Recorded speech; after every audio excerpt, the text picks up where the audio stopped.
সালাউদ্দিন আম্বারের আচরণ সন্ত্রাসী কর্মকাণ্ডের শামিল, মন্তব্য ছাত্রদলের। যে কোনো মূল্যে আইন শৃঙ্খলা পরিস্থিতি স্বাভাবিক রাখতে হবে বললেন প্রধান উপদেষ্টা। ঘন কুয়াশায় শরীয়তপুর চাঁদপুর নৌ রুটে ফেরি চলাচল বন্ধ।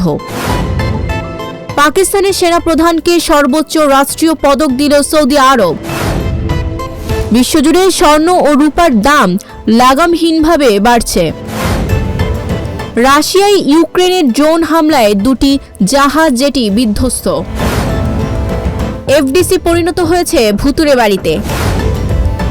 বিশ্বজুড়ে সিনেমা হলের পর্দা কাঁপাতে শুরু করেছে অ্যাভাটার ফায়ার অ্যান্ড ক্র্যাশ। এবার নেটফ্লিক্সে দেখা যাবে জেমস বন্ড। জয় দিয়ে শুরু হলো মরক্কোর আফ্রিকা কাপ। ক্যারিবিয়ানদের তছনছ করে নিউজিল্যান্ডের সিরিজ জয়। সাকিবের নৈপুণ্যে জিতল এমিরেটস।